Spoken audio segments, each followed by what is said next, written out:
Assalamualaikum warahmatullahi wabarakatuh. Halo semuanya, perkenalkan nama saya Juliawati dengan NIM 612012322201. Program Studi Manajemen kelas RA2 Manajemen Sumber Daya Manusia. Semester 6, mata kuliah Seminar Sumber Daya Manusia dengan dosen pengampu Bapak Muhammad Teguh Setiadi SEMM, CTMP, CMC, CPGAM, CPLM, CIB. Pada kesempatan ini saya akan mempresentasikan materi manajemen sumber daya manusia yang terdiri dari pengertian perspektif, ahli, dan tantangan di era kontemporer. Langsung saja kita bahas materi yang pertama, yaitu globalisasi manajemen sumber daya manusia.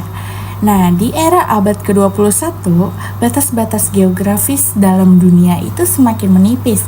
Jadi, fenomena globalisasi telah mengubah cara perusahaan beroperasi. Jadi, tidak hanya dalam hal perdagangan barang dan jasa, tetapi juga dalam pengelolaan sumber daya manusia. Perusahaan tidak hanya beroperasi di satu negara atau domestik ya, melainkan telah menjadi perusahaan multinasional atau bisa kita sebut dengan MNC ya, yang memiliki cabang, pabrik atau kantor di berbagai belahan dunia. Dengan latar belakang globalisasi membuat batas bisnis antara negara semakin kecil. Jadi banyak perusahaan itu juga menjadi perusahaan multinasional. Nah, pengelolaan SDM itu harus menyesuaikan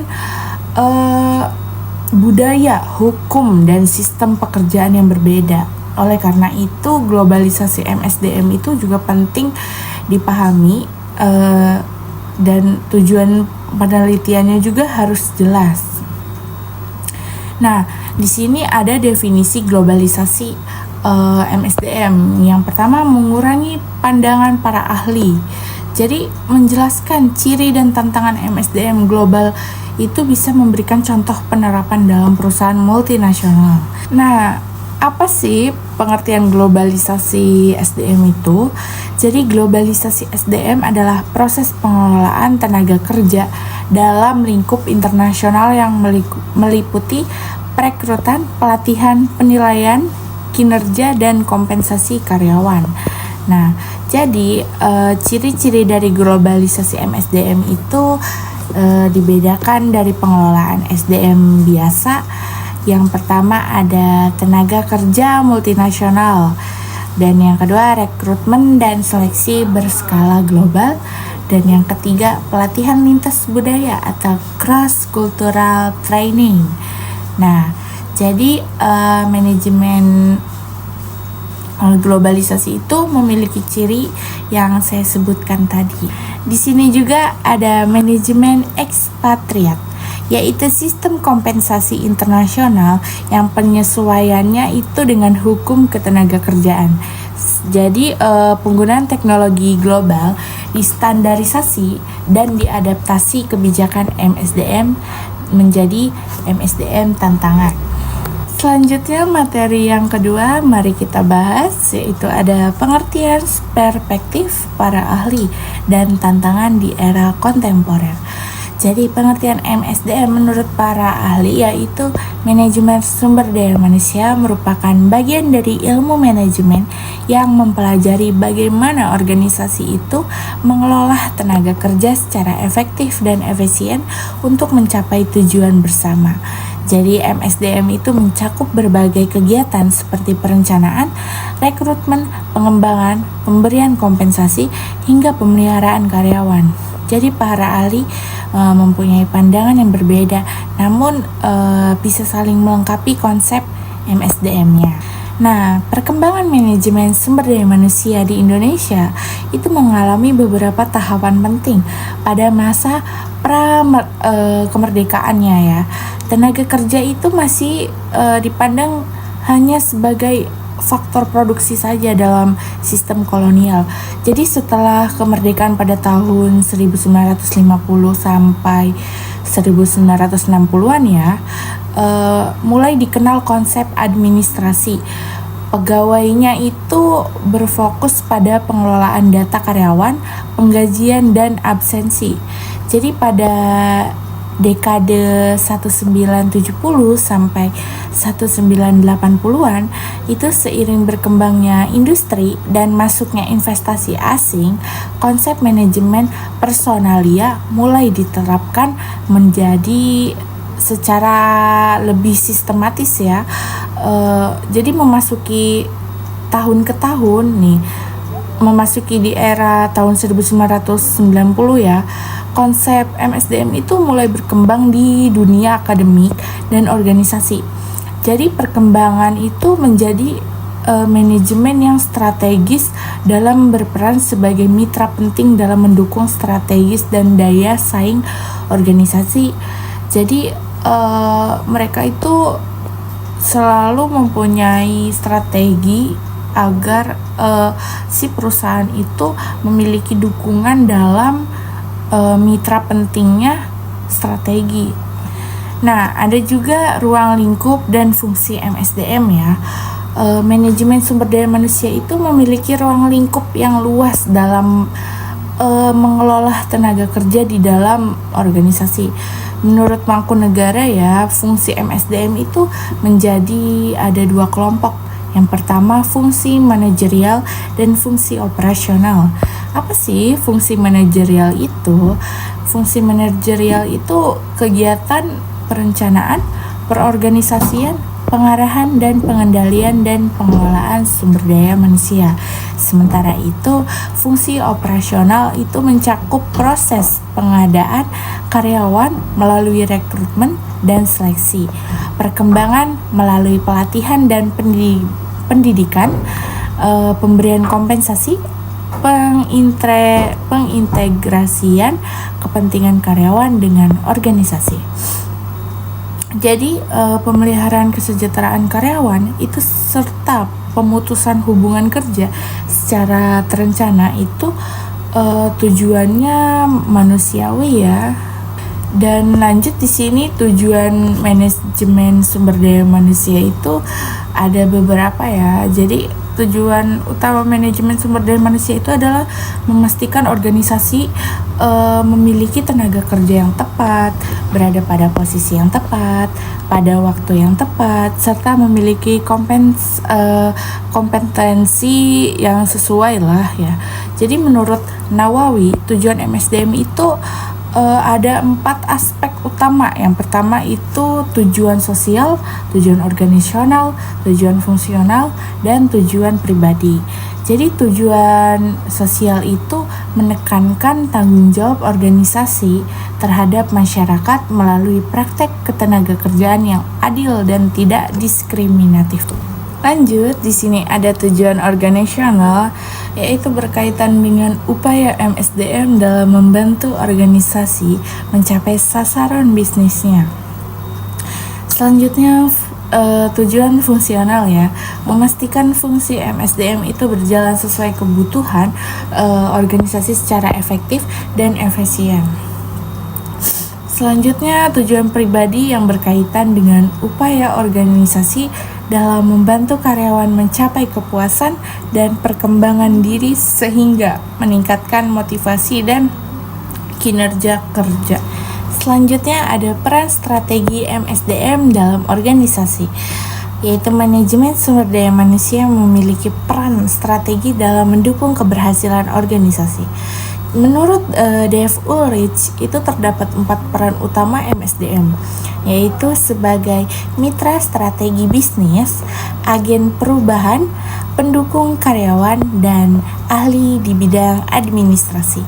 Jadi peran tersebut itu menunjukkan bahwa MSDM tidak hanya bertugas mengelola administrasi karyawan, tetapi juga berperan dalam mendukung strategi bisnis organisasi. Nah, mendorong perubahan serta meningkatkan kesejahteraan dan kinerja karyawan. Dengan demikian, MSDM menjadi salah satu faktor penting dalam meningkatkan daya saing dan keberhasilan organisasi. Lanjut, MSDM dalam konteks organisasi Indonesia itu menerapkan manajemen sumber daya manusia di Indonesia dipengaruhi oleh berbagai faktor seperti budaya, kondisi demografis, dan regulasi ketenagakerjaan. Jadi budaya gotong royong dan nilai kolektivisme yang kuat mempengaruhi cara kerja tim dan hubungan antara atasan serta bawahan di dalam organisasi. Nah, selain itu, Indonesia itu memiliki jumlah penduduk usia produktif yang besar ya, sehingga menjadi peluang bagi organisasi untuk meningkatkan produktivitas melalui pengelolaan MSDM yang efektif ya. Di sisi lain, regulasi praktik MSDM juga itu harus menyesuaikan dengan peraturan ketenagakerjaan yang berlaku seperti Undang-Undang Ketenagakerjaan dan peraturan terkait lainnya agar pengelolaan tenaga kerja berjalan sesuai dengan hukum, kebutuhan, dan organisasi. Di sini ada tantangan MSDM di era kontemporer. MSDM tidak beroperasi dalam ruang hampa. Jadi, perubahan lingkungan eksternal dan internal terus memunculkan tantangan baru yang menuntut adaptasi cepat dari para praktisi MSDM. Nah, berikut ada tantangan-tantangan utama yang dihadapi MSDM di Indonesia saat ini. Nah, serta analisis yang mendalam ya, dan contoh konkretnya. Jadi tantangan MSDM di era kontemporer yang pertama ada transformasi digital dan otomasi, yaitu revolusi industri 4.0 telah mengubah landscape pekerjaan secara fundamental. Teknologi kecerdasan itu pembuatan AI atau robotika dan otomatis menggantikan pekerjaan-pekerjaan yang bersifat rutin dan repetitif ya. Kita lanjut, di sini ada tantangan MSDM ya di era kontemporer itu ada transformasi digital dan otomasi. Jadi tantangan bagi MSDM adalah bagaimana mempersiapkan karyawan menghadapi perubahan ini. Jadi bukan sekedar soal pelatihan teknis penggunaan teknologi baru. Jadi ini tentang mengubah mindset dan budaya organisasi secara menyeluruh. Karyawan itu bisa terbiasa dengan rutinitas yang terstruktur gitu. Perlu dilatih juga untuk berpikir kritis, adaptif, kreatif, dan mampu berkolaborasi lintas disiplinnya. Jadi transformasi digital juga menghadirkan tantangan baru dalam rekrutmen dan seleksi. Posisi-posisi baru itu seperti data AI engineer ya dan digital marketing itu menjadi sangat dibutuhkan ya. Sementara pasokan tenaga kerja dengan kompetensi tersebut ya masih sangat terbatas. Ini menciptakan talent war gitu, atau perang merebutkan talenta digital yang membuat biaya rekrutmen itu menjadi melonjak dan signifikan ya. Selanjutnya yaitu kesenjangan kompetensi skill GAP. Nah, kesenjangan antara kompetensi yang memiliki tenaga kerja dan yang dibutuhkan industri merupakan tantangan kronis MSDM di Indonesia.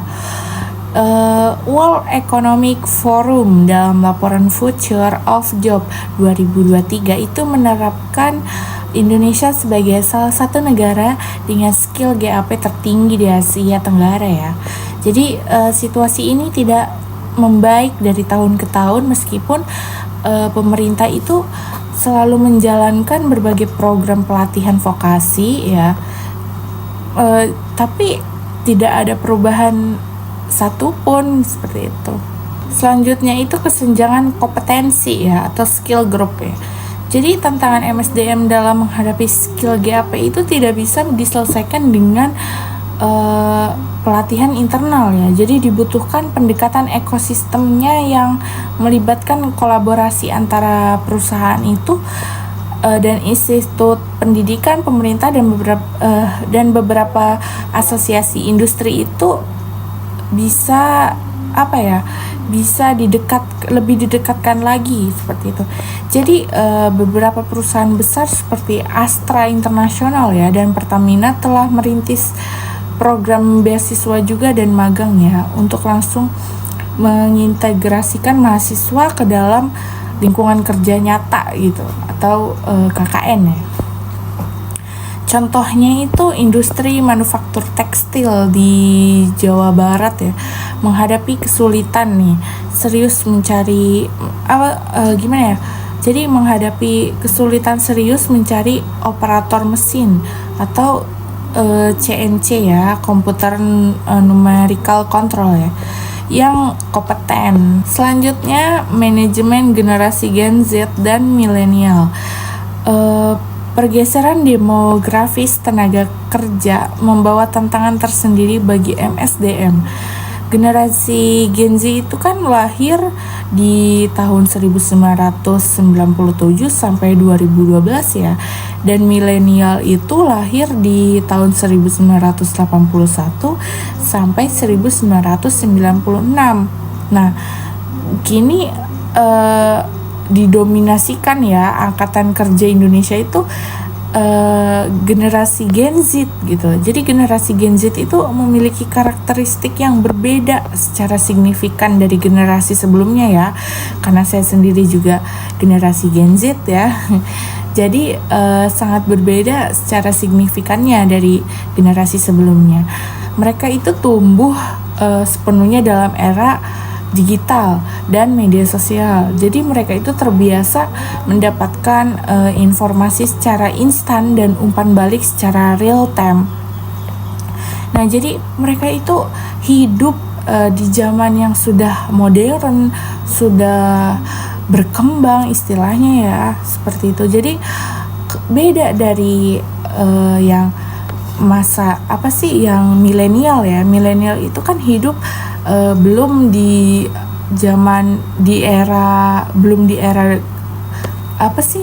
era digital gitu, masih kayak tradisional. Jadi masih budaya-budayanya tuh masih bisa dijaga gitu, seperti itu. Kita lanjut ya. Manajemen generasi Gen Z itu dan milenial. Menurut penelitian Yuda dan Sari 2023 dalam jurnal manajemen sumber daya manusia di Indonesia itu menemukan bahwa karyawan Gen Z itu memiliki turnover intention ya.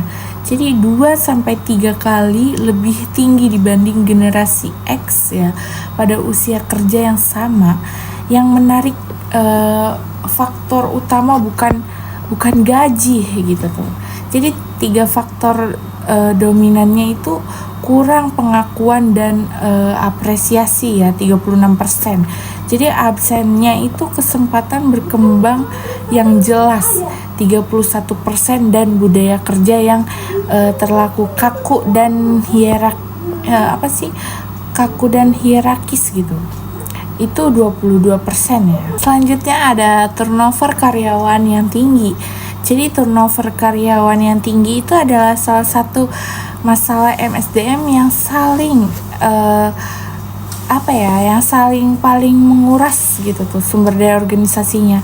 Jadi biaya pergantian satu karyawan itu bisa mencapai 50-200% gitu dari gaji tahunannya ya, tergantung posisi dan tingkat keahlian yang dibutuhkan. Jadi survei Mercer tahun 2024 ya di Indonesia itu menunjukkan rata-rata tingkat turnover karyawan di Indonesia itu mencapai 11,4% per tahunnya gitu ya. Jadi penyebab utama turnover tinggi ya itu bukan selalu soal kompensasi yang tidak kompetitif. Jadi menurut penelitian Prasetyo dan Handoko 2023 itu dalam jurnal ya, itu mengidentifikasi bahwa faktor hubungan dengan atasan langsung atau supervisor ya, itu prediktor terkuat turnover itu 29% karyawan yang resign menyebut atasan langsung yang buruk gitu sebagai alasan utamanya gitu. Ini mencerminkan pepatah pepatah lama yang terbukti empiris gitu. Jadi orang tidak meninggalkan perusahaan, tetapi mereka meninggalkan manajer gitu. Nah, saya di sini mau menjelaskan materi selanjutnya, yaitu orientasi dan staffing karyawan atau pegawai.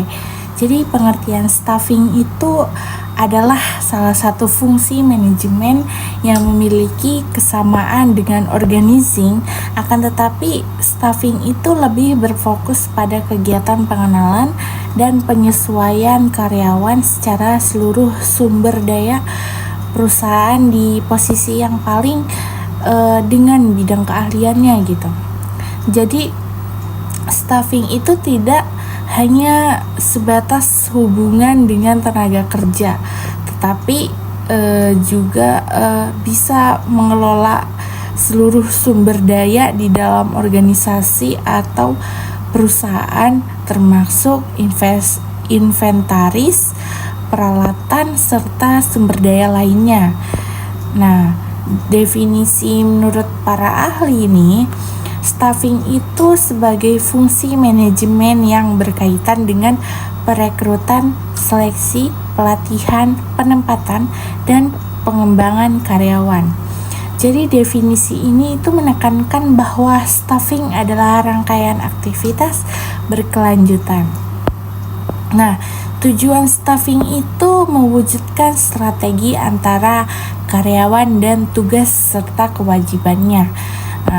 Mewujudkan mekanisme kerja yang efektif, kooperatif, dan terpadu, dan juga mendukung karyawan agar mampu menyelesaikan tugas sesuai bidang masing-masingnya ya, dan juga bisa memotivasi karyawan itu agar mau memberikan hasil kerja yang maksimal bagi perusahaannya.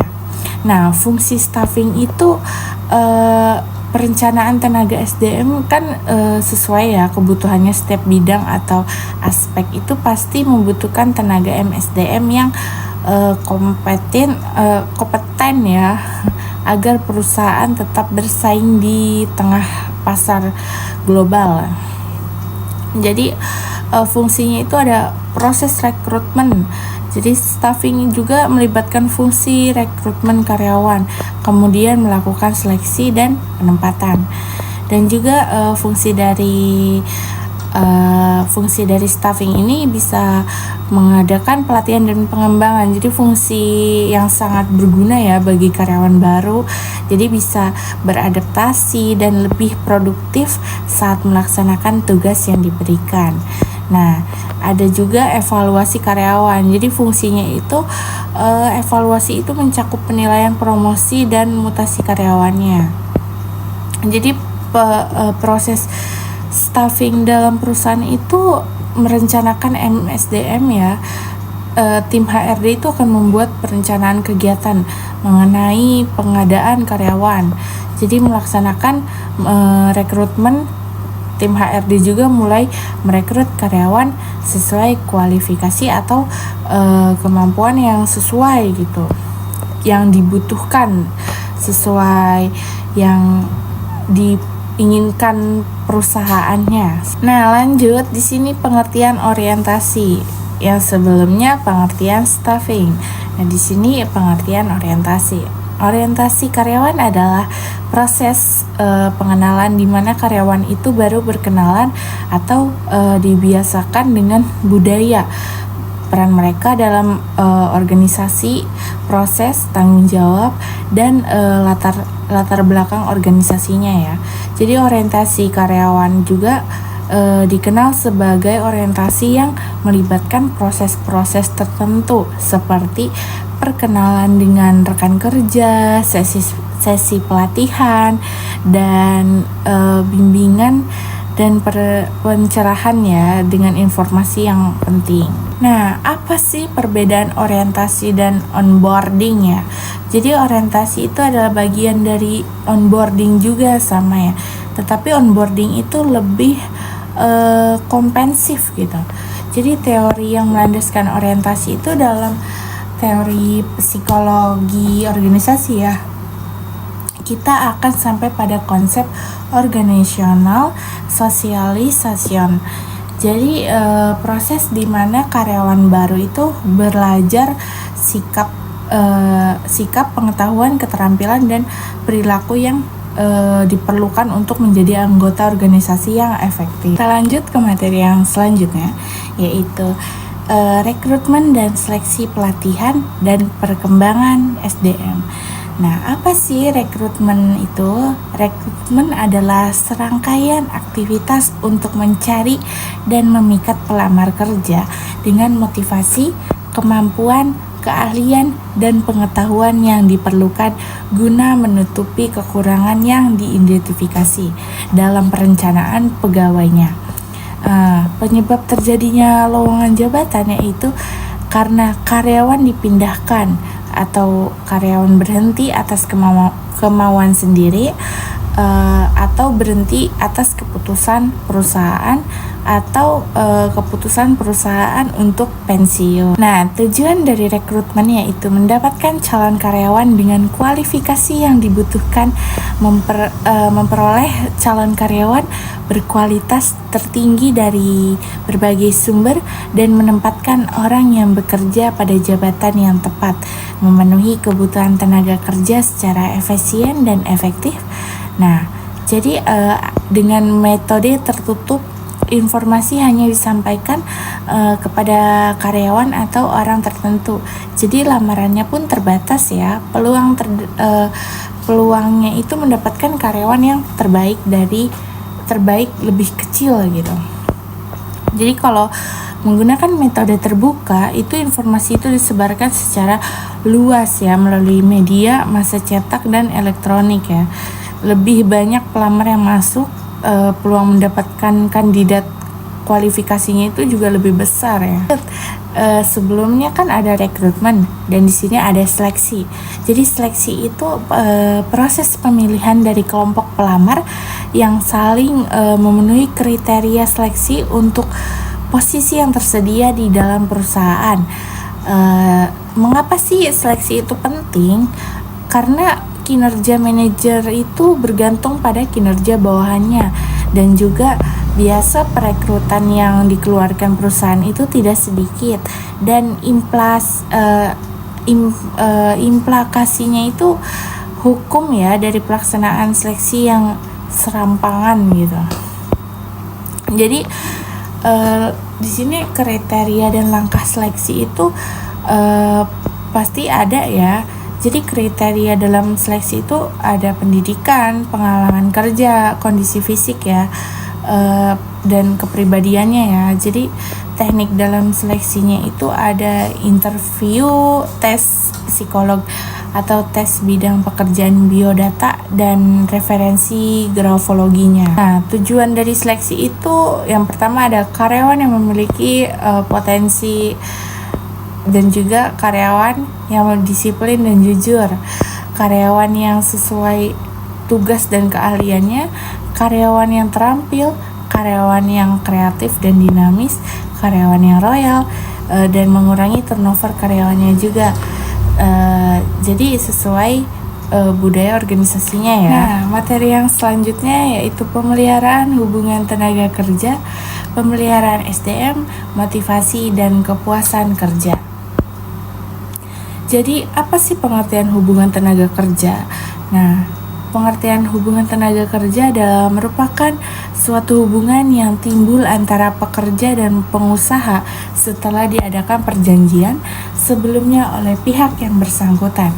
Jadi pekerjaan menyatakan kesanggupan untuk bekerja pada perusahaan dengan menerima upah, dan sebaliknya pengusaha menyatakan pula kesanggupannya untuk mempekerjakan pekerja dengan membayar upah. Jadi kesimpulannya yaitu MSDM merupakan fungsi strategi dalam organisasi. Perkembangannya itu sangat dinamis, dan tantangan di era modern itu semakin kompleks, dan juga tidak ada satu solusi yang cocok untuk semua organisasi. Oleh karena itu MSDM harus berinovasi agar mampu meningkatkan kinerja daya saing organisasi. Sekian penjelasan dari saya. Semoga video ini bermanfaat bagi yang menonton. Sekian dan terima kasih. Wassalamualaikum warahmatullahi wabarakatuh.